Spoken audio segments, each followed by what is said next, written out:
चलिए बच्चों, आज की वीडियो में हम स्टैंडर्ड ईएमएफ यानी कि ई नॉट सेल निकालना सीखते हैं।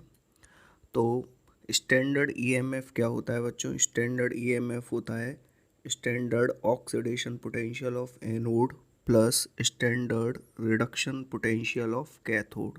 ठीक है, तो इन दोनों का sum S O P of anode plus S R P of cathode का सम जो होता है वो स्टैंडर्ड ईएमएफ होता है।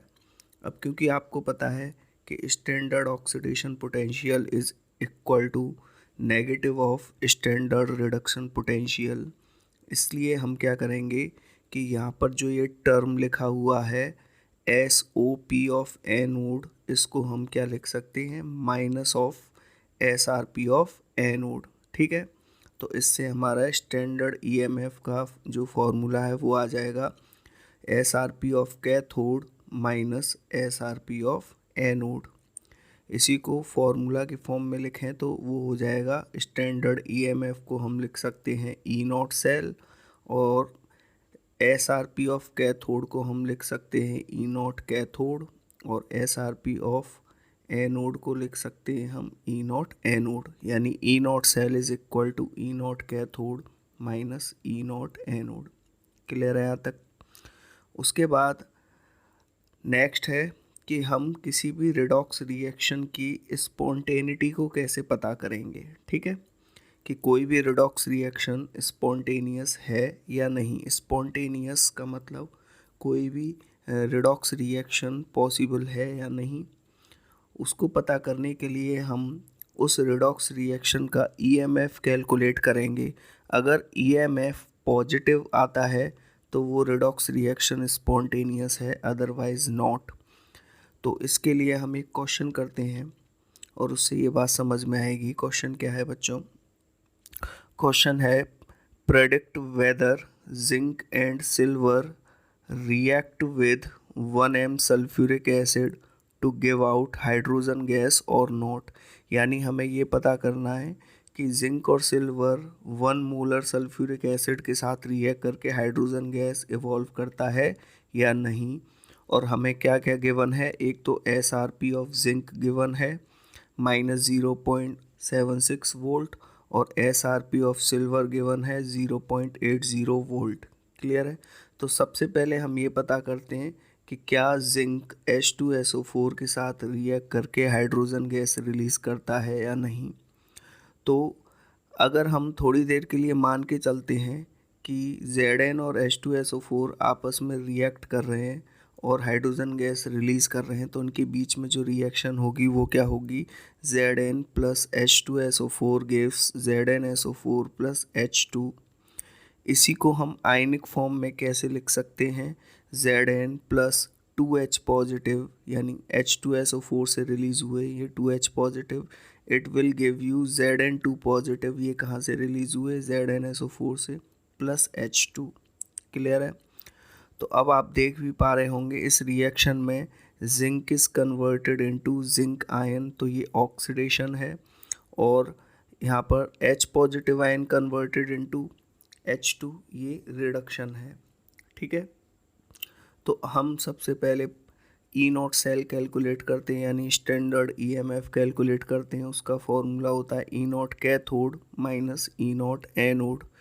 ई नॉट कैथोड क्या है? S R P of cathode, और ई नॉट एनोड क्या है? S R P of anode. ठीक है, तो क्योंकि कैथोड पर आप देख रहे हो हाइड्रोजन है, तो हम ई नॉट कैथोड को लिख सकते हैं E naught H positive half H2 in terms of reduction. और एनोड पर क्योंकि जिंक है तो हम ई नॉट एनोड को लिख सकते हैं E not Zn2 positive Zn। अब आपको पता है कि S R P of hydrogen electrode is 0 volt. ठीक है, तो हमने यहाँ पर ये 0 लिखा, फिर माइनस लगाया, और S R P of zinc हमें क्वेश्चन में गिवन है, और वो कितना गिवन है? -0.76 वोल्ट। वो हमने यहाँ पुट किया। पुट करने के बाद हमें +0.76 वोल्ट जो है ईएमएफ हमको मिल गया, जो कि एक पॉजिटिव ईएमएफ है। Hence the reaction is spontaneous और फीजिबल, यानी जिंक H2SO4 के साथ H2 गैस रिलीज कर सकता है। अब हम ये पता करते हैं कि क्या सिल्वर भी इस काम को कर सकता है।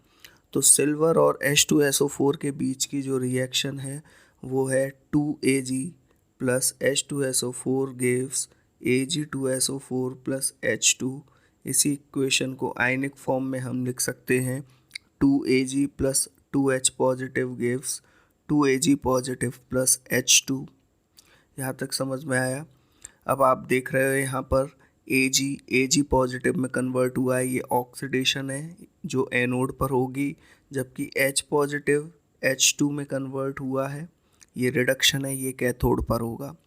तो हम अगेन ई नॉट सेल यानी स्टैंडर्ड ईएमएफ कैलकुलेट करके देखते हैं। तो स्टैंडर्ड ईएमएफ का फॉर्मूला होता है E naught cathode minus E naught anode. क्योंकि कैथोड पर हाइड्रोजन है तो हम लिख सकते हैं E not H positive H2, और एनोड पर सिल्वर है तो E naught Ag positive Ag। Again hydrogen electrode जो है उसका पोटेंशियल ज़ीरो होता है, माइनस Ag पॉजिटिव का हमें दे रखा है क्वेश्चन में 0.80। तो यहाँ से सॉल्व होके हमारा ई नॉट सेल नेगेटिव का आएगा। इसका मतलब this reaction is not feasible, यानी हाइड्रोजन गैस इस केस में रिलीज़ नहीं होने वाली। ठीक है, चलिए अब हम एक बहुत इम्पोर्टेंट टॉपिक पढ़ने जा रहे हैं जिसको नस्ट इक्वेशन कहते हैं। नस्ट इक्वेशन बेसिकली क्या होता है कि इलेक्ट्रोड पोटेंशियल पर कंसंट्रेशन और टेम्परेचर का जो इफ़ेक्ट होता है उसी को हम नस्ट इक्वेशन से रिप्रेजेंट करते हैं। तो basically Nernst equation is the relation of concentration and temperature on electrode potential. तो चलिए स्टार्ट करते हैं। हम एक रिडक्शन रिएक्शन को कंसीडर करके चल रहे हैं, और ये रिडक्शन रिएक्शन है Mn positive plus n electron give M। मान के चलिए हमारे पास एक आयन है Mn पॉजिटिव, उसने n इलेक्ट्रॉन्स गेन किए और गेन करने के बाद वो M में कन्वर्ट हो गया। Just like zinc ion 2 electron gain करके जिंक में कन्वर्ट हो जाता है। तो ये एक रिडक्शन रिएक्शन हमने कंसीडर की। तो अकॉर्डिंग टू नस्ट इक्वेशन इस रिडक्शन रिएक्शन का जो रिडक्शन पोटेंशियल होता है या इलेक्ट्रोड पोटेंशियल होता है, क्योंकि रिडक्शन पोटेंशियल को हम इलेक्ट्रोड पोटेंशियल कंसीडर कर सकते हैं, या स्टैंडर्ड रिडक्शन पोटेंशियल को हम स्टैंडर्ड इलेक्ट्रोड पोटेंशियल कह सकते हैं। और ये IUPAC ने रिकमेंड की है ये बात। तो ऊपर जो हमने ये नस्ट इक्वेशन कंसीडर की है, इसका रिडक्शन पोटेंशियल यानी कि इलेक्ट्रोड पोटेंशियल निकालने का जो फॉर्मूला होता है वो होता है E naught minus RT upon NF log base E molar concentration of M upon molar concentration of Mn positive. अब इस इक्वेशन में जितने भी टर्म्स आप देख रहे हो इसका मतलब क्या है, ये E का मतलब हो गया आपका इलेक्ट्रोड पोटेंशियल, इलेक्ट्रोड पोटेंशियल यानी रिडक्शन पोटेंशियल। ई नॉट क्या है, E naught is called standard electrode potential, standard electrode potential यानी कि स्टैंडर्ड रिडक्शन पोटेंशियल, वो एक ही बात होती है। R is the gas constant, T is temperature, T यहाँ पर क्या है, टेम्परेचर है केल्विन में। और F क्या है, F इज फेराडेज कांस्टेंट जिसकी वैल्यू 96500 कूलाम होती है।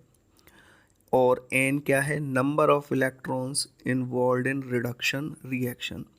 अब आपको पता है कि चाहे प्योर सॉलिड हो, चाहे लिक्विड हो, चाहे प्योर गैस हो, 1 atm पर उसकी मोलर कंसंट्रेशन क्या होती है, यूनिटी होती है।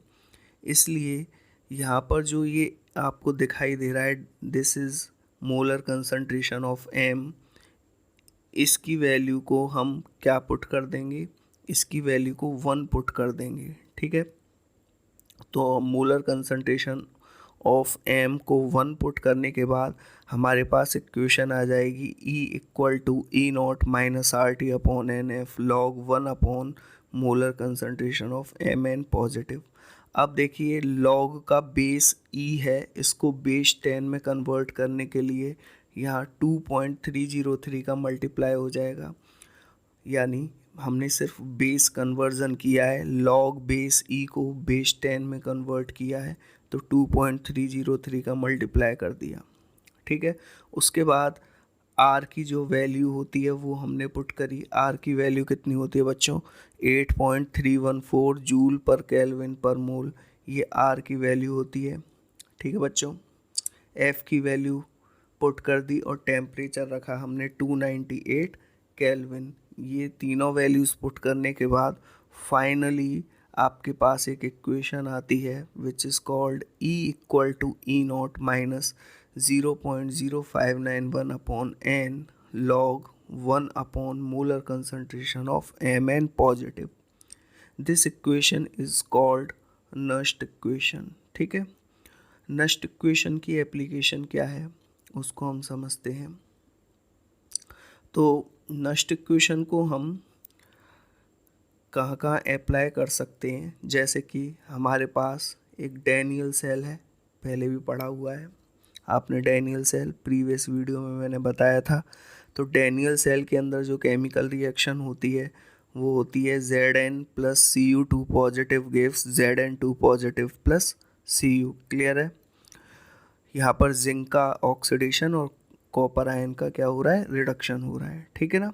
तो सबसे पहले हम अप्लाई करते हैं नस्ट इक्वेशन जिंक के लिए। ठीक है ना? याद रहे यहाँ मैंने रिडक्शन फॉर्म में लिया है जिंक को, क्योंकि हम अकॉर्डिंग टू IUPAC जो रिडक्शन पोटेंशियल होता है वही इलेक्ट्रोड पोटेंशियल होता है। तो जब कभी भी आपको इलेक्ट्रोड पोटेंशियल कैलकुलेट करना है तो आपके दिमाग में बात होनी चाहिए कि बेसिकली आपको रिडक्शन पोटेंशियल कैलकुलेट करना है, और अगर रिडक्शन पोटेंशियल कैलकुलेट करना है तो आपको रिडक्शन रिएक्शंस ही कंसीडर करके चलनी पड़ेंगी। इसलिए यहाँ पर हमने जिंक आयन के रिडक्शन की रिएक्शन लिखी है और इस रिडक्शन रिएक्शन पर हम नेक्स्ट इक्वेशन अप्लाई करने वाले हैं। ठीक है, तो Zn2 positive plus 2 electron gives Zn, it is the reduction of zinc ion। और इस रिएक्शन के लिए जब हम नस्ट इक्वेशन अप्लाई करेंगे तो नस्ट इक्वेशन क्या होती है बच्चों? E equal to E naught, यहाँ पर माइनस की जगह प्लस इसलिए आया है क्योंकि लॉग 1 अपॉन Zn2 पॉजिटिव अगर लिखते तब तो यहाँ पर माइनस आता। ठीक है, लेकिन हमने क्या किया है, जिंक आयन की जो कंसंट्रेशन है इस वाले टर्म को ऊपर ले गए हैं, तो ऊपर ले जाने की वजह से यहाँ माइनस की जगह पर क्या आ जाएगा? प्लस आ जाएगा। ये बात आपको समझ में आनी चाहिए। ठीक है, मैं अपनी बात वापस से रिपीट कर देता हूँ कि वैसे बेसिक जो फॉर्मूला होता है उसमें यहाँ पर माइनस होता है, पर यहाँ माइनस की जगह हमने प्लस क्यों कर दिया है? क्योंकि लॉग 1 अपॉन मोलर कंसंट्रेशन होता है नस्ट इक्वेशन के अंदर, हमने ये मोलर कंसंट्रेशन ऊपर शिफ्ट कर दी है तो माइनस की जगह प्लस हो जाएगा। इससे बेसिक इक्वेशन में कोई भी चेंज नहीं आने वाला, इसलिए आपको घबराने की ज़रूरत नहीं है। तो नेक्स्ट इक्वेशन क्या होती है बच्चों? E equal to E naught plus R T upon N F log molar concentration of zinc ion. ठीक है, यहाँ पर n की वैल्यू हमने क्या पुट कर दी है? 2, क्योंकि आप देख रहे हो कि कितनी इलेक्ट्रॉन्स पार्टिसिपेट कर रहे हैं रिडक्शन रिएक्शन में। तो रिडक्शन रिएक्शन में 2 इलेक्ट्रॉन्स पार्टिसिपेट कर रहे हैं। Zn2 positive plus 2 electron gives Zn, तो वहाँ से हमने n की वैल्यू 2 पुट कर दी। तो ये जो हमारा फॉर्मूला निकल के आया है ये हो गया बच्चों electrode potential of zinc. This is the electrode potential of zinc. अब इसी चीज़ को कॉपर के लिए करेंगे तो इलेक्ट्रोड पोटेंशियल ऑफ कॉपर जो है उसका फॉर्मूला सेम आप लिख दोगे एज इट इज़, जैसे जिंक का लिखा है। अब हम आगे क्या करते हैं कि आपको पता है कि ई सेल का जो फॉर्मूला होता है, ई सेल होता है ई कैथोड माइनस ई एनोड। क्योंकि डैनियल सेल में कैथोड होता है कॉपर, तो ई कैथोड को हम ECU2 पॉजिटिव Cu लिख सकते हैं, और एनोड क्या होता है डैनियल सेल में, जिंक, तो इसको लिख सकते हैं EZN2 पॉजिटिव Zn। याद रहे Zn2 पॉजिटिव नहीं लिखना आपको, क्योंकि ये फिर ऑक्सीडेशन हो जाएगा। जबकि आपको पता है कि यहाँ पर ये ई एनोड क्या है, रिडक्शन पोटेंशियल है एनोड का, और ये ई कैथोड क्या है, रिडक्शन पोटेंशियल है कैथोड का। तो रिडक्शन के टर्म्स में ही आपको लिखनी है सब चीज़ें, तो ये बात आपकी समझ में आनी चाहिए। तो ई कैथोड माइनस ई एनोड को हम इस तरीके से लिख सकते हैं इन टर्म्स ऑफ रिडक्शन। अब ECU2 पॉजिटिव Cu की वैल्यू यहाँ से पुट कर देंगे, और EZN2 पॉजिटिव Zn की वैल्यू यहाँ से हम पुट कर देंगे। और पुट करने के बाद ये देखिए, आप देख सकते हैं यहाँ पर मैंने वैल्यूज़ पुट कर दी हैं, ठीक है। वैल्यूज़ पुट करने के बाद हमने एक ब्रैकेट में E0 Cu2 पॉजिटिव Cu और E0 Zn2 पॉजिटिव Zn को एक ब्रैकेट पे मैंने कलेक्ट कर लिया है। This is again E0 cathode minus E0 anode, तो ये हो जाएगा आपका E0 सेल प्लस बाकी का जो टर्म बचा रह जाएगा वो आपके सामने ये लिखा हुआ RT/2F ब्रैकेट में log Cu2 positive minus log Zn2 positive. Clear है।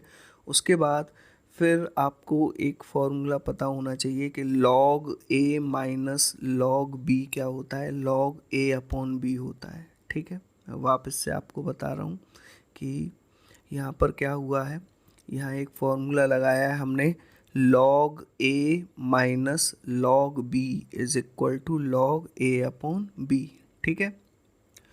तो अच्छा, वापस से जो यहाँ पर ये जो हमने प्लस ले रखा है इसको हमें माइनस में कन्वर्ट करना है, तो अगेन आपको ये जो Cu2 पॉजिटिव दिख रहा है उसको तो नीचे ले जाएंगे Zn2 पॉजिटिव की जगह पर, और Zn2 पॉजिटिव को Cu2 पॉजिटिव की तरफ ले जाएंगे, तो प्लस की जगह यहाँ पर क्या आ जाएगा, माइनस। तो फाइनली आपके पास एक फॉर्मूला आ गया, वो है E cell equal to E0 cell minus RT/2F log Zn2 positive Cu2 positive. अब इसमें हमें एक चेंज और करना है, वो क्या है कि log का जो बेस है वो कन्वर्जन करना है, log बेस को कन्वर्जन करना है। तो बेस क्या है log का, यहाँ पर log का बेस e है, इसको बेस 10 में कन्वर्ट करने के लिए हम 2.303 का मल्टीप्लाई कर देंगे, ठीक है। साथ ही साथ R की वैल्यू हमने यहाँ पुट कर दी, टेम्परेचर पुट कर दिया, और F की वैल्यू हमने पुट कर दी। तो फाइनली आपके पास ये नीचे जो फॉर्मूला है वो आ जाएगा, ठीक है। तो इस तरीके से अगर हम एक जनरल फॉर्म लिखना चाहें कि किसी भी सेल रिएक्शन की के लिए अगर मुझे ई सेल निकालना है, ई सेल यानी कि EMF निकालना है, तो उसका फॉर्मूला क्या होगा। तो हमारे पास एक जनरल इक्वेशन है AA plus B gives XX plus YY। तो अगर मुझे ई सेल निकालना है इसका, तो वो हो जाएगा E0 cell minus RT/NF log base E, product की कंसंट्रेशन और जो स्टैच्यूमेट्रिक कोफिशिएंट्स हैं वो in the form of power यहाँ पर आ जाएंगे, ठीक है। तो पहले ऊपर तो आएगा प्रोडक्ट की कंसंट्रेशन, तो ये ऊपर प्रोडक्ट की कंसंट्रेशन हो गए, साथ में ये जो कोफिशिएंट्स देखने को मिल रहे हैं ये कोफिशिएंट एज अ पावर इनके ऊपर आ जाएंगे। अपॉन में आएगा रिएक्टेंट्स की कंसंट्रेशन, और जो कोफिशिएंट है स्मॉल a और b वो एज अ पावर यहाँ आ जाएंगे, ठीक है। चाहो तो आप यहाँ पर R T और F की वैल्यू पुट कर सकते हो, ठीक है। साथ में बेस E को बेस 10 में कन्वर्ट कर सकते हो, तो आपके पास ये नीचे वाला फाइनल फॉर्मूला आ जाएगा, ठीक है।